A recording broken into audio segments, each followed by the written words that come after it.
A submarine descends into darkness 1,560 miles northwest of Hawaii. Routine patrol, standard crew rotation, nothing suggesting the catastrophic failure about to occur. Inside the pressure hull, 98 Soviet sailors perform their assigned duties: navigation checks, sonar monitoring, reactor maintenance. Normal operations on a normal morning in March 1968, except the vessel they're operating was never supposed to be where it is. 3 hours later, K-129 disappears from Soviet naval communications. No distress signal, no emergency transponder, no explanation. Just silence where a nuclear-armed ballistic missile submarine had been. Soviet Pacific Fleet Command initiates emergency search protocols within 6 hours. Ships radiate outward from K-129's last known position, dragging sonar arrays through water that reveals nothing. The submarine has vanished completely, swallowed by an ocean offering no answers to increasingly desperate queries transmitted on emergency frequencies. What Soviet commanders don't know is that American hydrophones embedded on the Pacific seafloor have already recorded the implosion signature.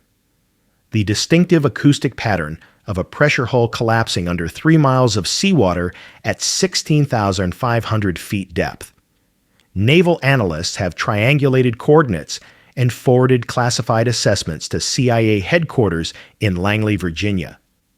To the crew's families in Kamchatka, notification arrives through official channels speaking of heroic service and tragic accident. To Soviet naval intelligence, the loss represents catastrophic security breach.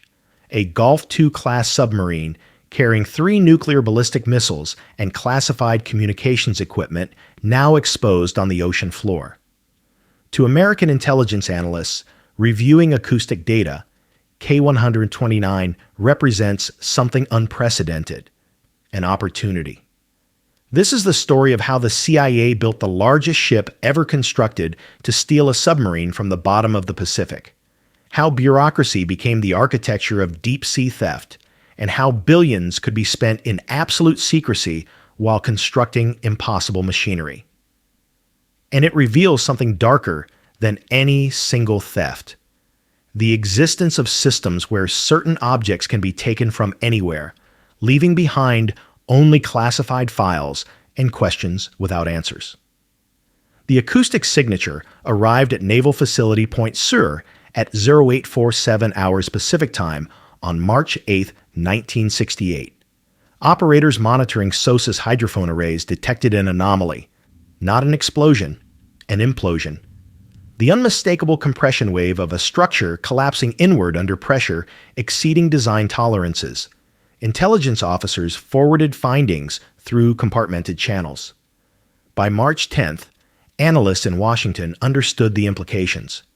The Soviet Union had lost a ballistic missile submarine in the Pacific. More critically, Soviet search operations revealed complete inability to locate their own vessel. The Soviets were blind. American intelligence was not. In May 1968, USS Halibut departed Pearl Harbor on a mission officially designated Deep Ocean Research. Their actual mission was locating K-129 and photographing everything. The search required 3 months of systematic grid patterns. On August 5th, Halibut's equipment detected metallic debris matching submarine dimensions. 22,000 images captured wreckage resting in 3 major sections, remarkably preserved by cold, high-pressure environment. What the photographs revealed justified an operation costing more than the Manhattan Project. Inside that crushed structure lay cipher machines, codebooks, nuclear warhead designs, missile guidance systems, and construction details revealing every vulnerability in Soviet submarine engineering. By November 1968, initial feasibility assessments reached CIA Director Richard Helms. The technical challenges appeared insurmountable. No ship could operate in 16,500 feet of water. No crane could lift 2,000 tons from 3 miles depth. Every engineering analysis concluded the same thing: impossible with existing technology. K-129 emerged from Komsomolsk-on-Amur shipyard in 1960, hull number 722, one of 23 Golf II-class diesel-electric submarines built during Khrushchev's aggressive naval expansion. The submarine measured 320 feet long, displaced 2,800 tons surfaced, and carried a crew whose average age was 24. These were not elite sailors aboard experimental vessels. They were working-class men from across the Soviet Union, trained in conditions emphasizing endurance over comfort. Many came from landlocked regions, learning to operate in spaces designed for functionality where personal space existed only in sleep shifts rotated among shared bunks. Golf-class submarines represented Soviet strategic thinking during a specific moment in the arms race. Diesel-electric propulsion offered advantages: quieter operation, simpler maintenance, lower costs. But limitations proved severe. Battery power restricted underwater endurance to 72 hours maximum. Range topped out at 9,000 miles. These boats couldn't match American nuclear submarines that operated submerged for months, but they fulfilled their designed purpose: delivering nuclear weapons to American coastal cities if ordered. The R-21 ballistic missiles carried in 3 launch tubes could strike targets 900 miles away. Each warhead yielded approximately 1 megaton. Launch required surfacing, a vulnerability that made Golf-class submarines first-strike weapons rather than survivable deterrents. Captain Vladimir Kobzar commanded K-129 through standard promotion pathways. Service record showed competence without distinction. Previous patrols completed without incident.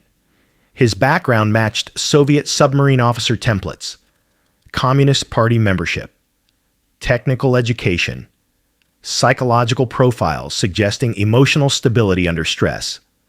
Living conditions aboard Golf-class submarines tested endurance. Temperatures fluctuated between freezing in forward compartments and sweltering near diesel engines. Humidity condensed on every surface. The smell, diesel fuel, unwashed bodies, chemical toilets became permanent sensory reality. Food deteriorated as patrols extended. Water rationing restricted washing to minimal hygiene maintenance. To Soviet Naval Command, K-129 represented one asset among hundreds. To families waiting in Kamchatka, it was the steel coffin where husbands and sons disappeared for months. To American intelligence analysts tracking its movements, it was target of routine surveillance. These men represented the invisible machinery of Soviet nuclear deterrence, ordinary sailors executing an extraordinary mission, until something went catastrophically wrong. Soviet submarine strategy in 1968 operated on principles hammered out through decades of technological competition. The Pacific Fleet's ballistic missile submarines served dual purposes: strategic deterrence through constant presence and first-strike capability if ordered. Golf-class boats filled gaps between more capable vessels, providing numbers that compensated for individual limitations. The evolution from early diesel boats to nuclear-powered vessels had transformed underwater warfare. American submarines achieved capabilities Soviet engineers struggled to match: longer underwater endurance, greater speed, quieter operation. But the Soviet Union maintained advantages through different approaches. They built more submarines, positioned them more aggressively, and accepted risks that American operational security would reject. Golf II-class submarines occupied specific strategic roles. Their R-21 missiles could strike West Coast cities from launch positions relatively close to American territorial waters. Soviet planners accepted vulnerability, calculating that sheer numbers would overwhelm American tracking capabilities in wartime. Previous submarine disasters had demonstrated catastrophic potential of technical failures. In 1961, K-19 suffered reactor cooling system failure, exposing crew to lethal radiation. March 8, 1968, began as another routine day. Nothing in surviving records or American acoustic monitoring suggested any awareness aboard K-129 that catastrophic failure was imminent. What caused the sinking remains debated. The most prevalent hypothesis suggests internal explosion, possibly hydrogen gas buildup from battery charging igniting in an enclosed space. Alternative theories propose collision with American submarine, though declassified records show no U.S. submarine in proximity. Accidental missile launch, battery explosion, or structural failure represent additional theories, none confirmed. The acoustic signature recorded by American SOSUS arrays indicates implosion rather than explosion.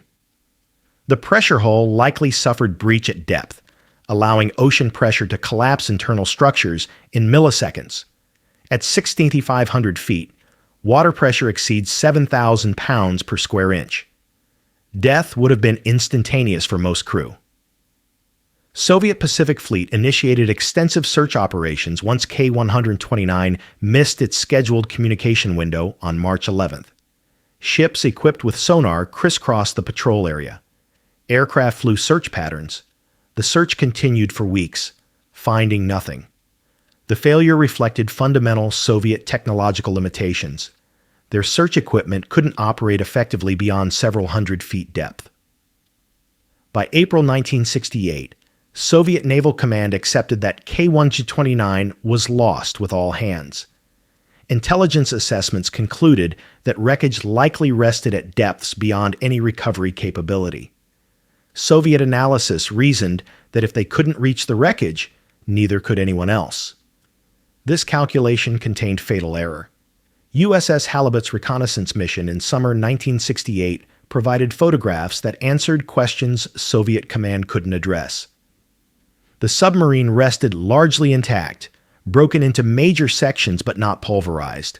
The missile compartment appeared accessible. Communications equipment likely survived in sealed compartments.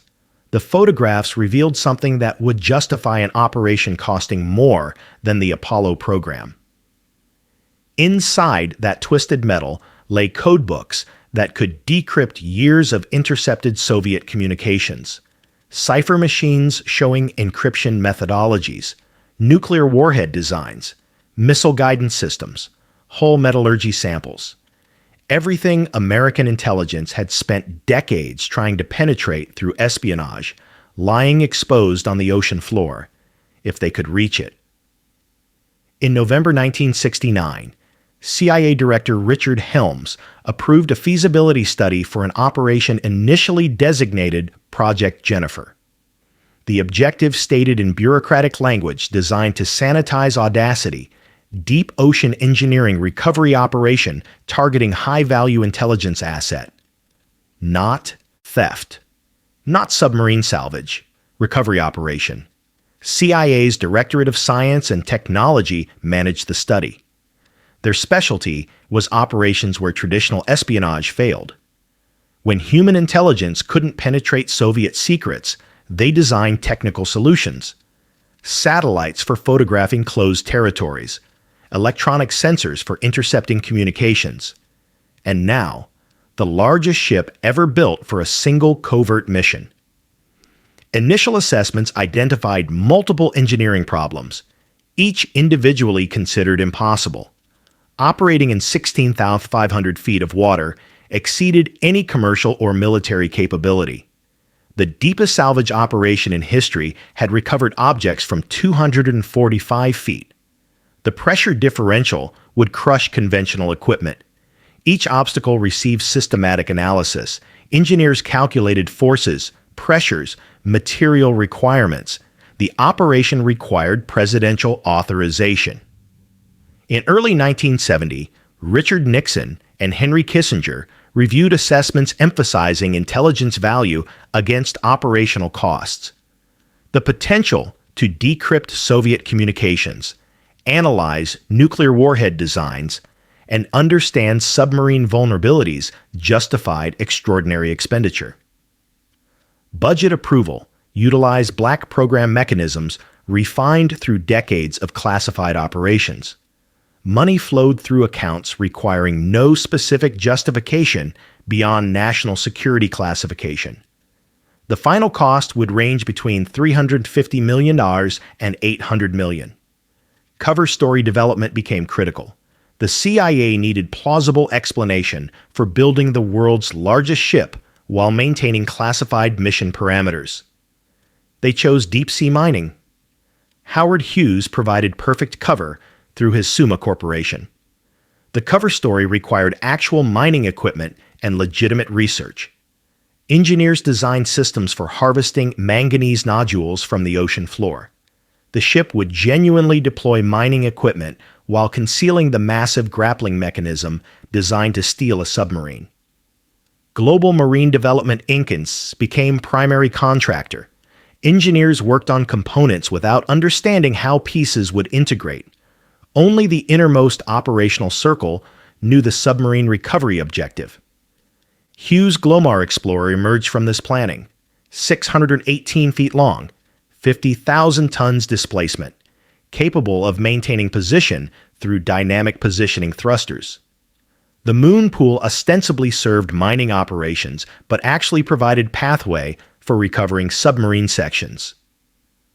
The grappling mechanism, codenamed Clementine, represented the operation's most sophisticated achievement.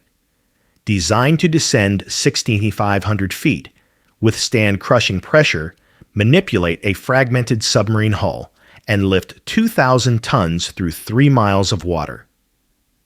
Ship construction began at Sun Shipbuilding in November 1970.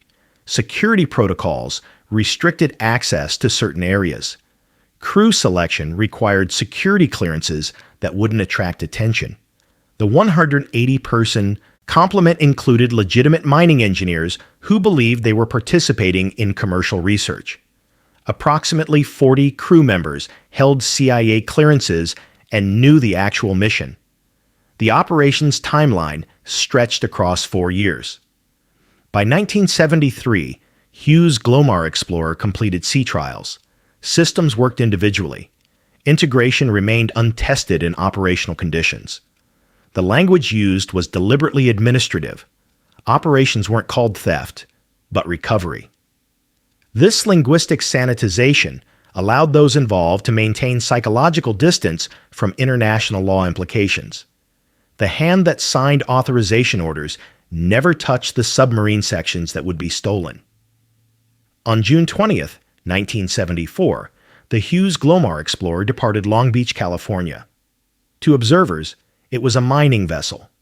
To the 180 crew members aboard, it represented either career opportunity or execution phase of an operation 6 years in planning. The ship's course proceeded along commercial shipping routes. Nothing suggested military purpose.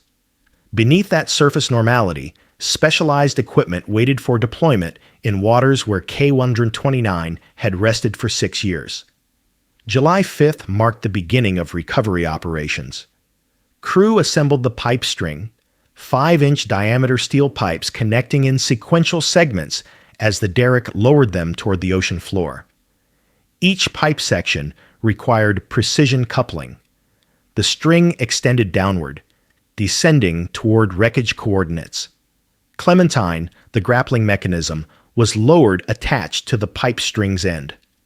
The device measured 60 feet long, weighed 1,800 tons, and incorporated hydraulic arms designed to embrace K-129's hull. Control systems operated via cables running through the pipe string.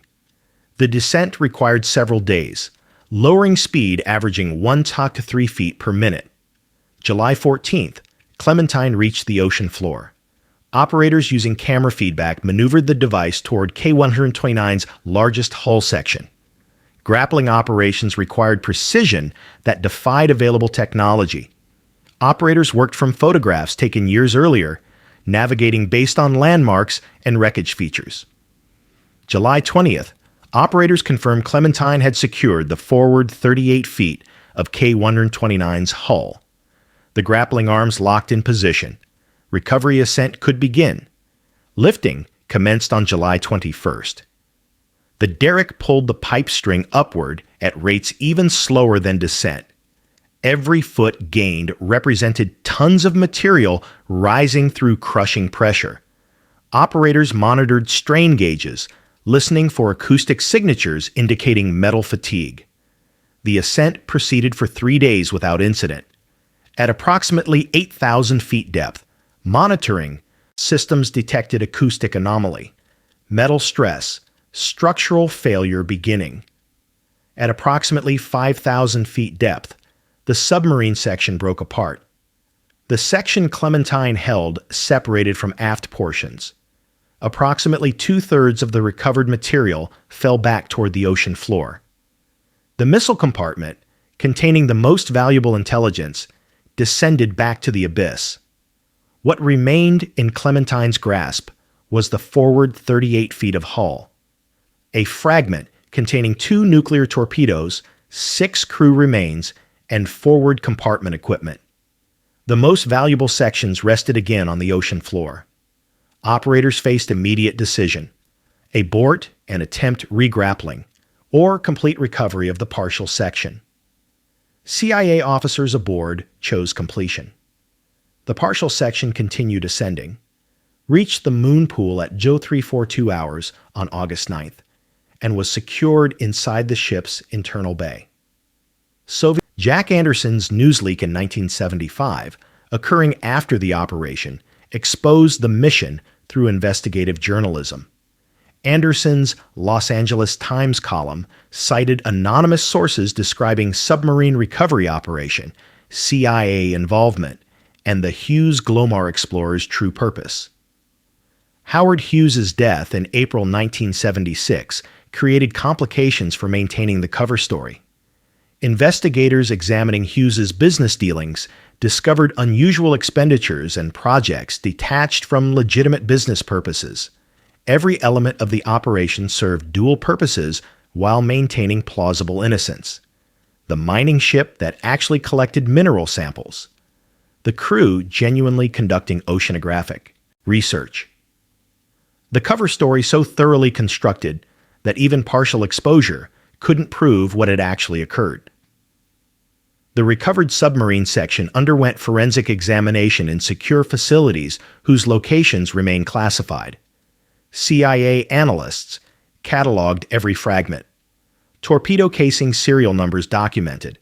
Hull plate metallurgy analyzed for composition and construction quality. Personal effects from crew members photographed and examined. The 2 nuclear torpedoes recovered represented significant intelligence acquisition. Soviet torpedo design, nuclear warhead miniaturization, arming mechanisms, all revealed through physical examination. Hull construction analysis provided insights into Soviet submarine manufacturing capabilities. Welding quality indicated production standards. Metal composition revealed access to specific alloys. The 6 Soviet sailors whose remains were recovered presented ethical questions. The operation demonstrated to Soviet leadership that American capabilities exceeded their assumptions. No depth was safe. No operation was impossible if American intelligence agencies decided to attempt it. When Jack Anderson's column appeared in the Los Angeles Times on February 7, 1975, the headline shattered 6 years of compartmented secrecy. CIA salvaged Soviet sub. Within hours, the machinery of official denial activated across Washington and Moscow. Anderson's reporting cited anonymous sources describing the Hughes Glomar explorer's true purpose and submarine recovery operations' basic parameters. When journalists filed Freedom of Information Act requests, responses utilized language that became standardized template. We can neither confirm nor deny the existence of the information requested. This Glomar response entered legal terminology. Soviet official reaction demonstrated similar information control. Moscow issued no public statement for weeks. When Soviet media finally addressed the story, coverage portrayed it as imperialist intelligence operation violating international law. The tone remained measured, suggesting Soviet leadership recognized the operation's audacity while calculating that public fury would accomplish nothing. Private Soviet intelligence assessments showed considerable frustration with failures to detect the operation during execution. Analysts reconstructed timelines, reviewed surveillance reports, and concluded that operational security had been nearly perfect. Congressional oversight intensified following the Anderson revelations. The Church Committee investigations expanded focus to include deep-sea operations and covert action authorization procedures. Hearings examined how black budget programs could spend hundreds of millions without specific congressional approval. CIA officials testifying before closed congressional sessions defended the operation's strategic value and legal justification. They emphasized intelligence gains, downplayed costs, and argued that Soviet losses in international waters represented legitimate intelligence targets. Public opinion showed mixed reactions. Some viewed Project Azorian as impressive demonstration of American technological superiority.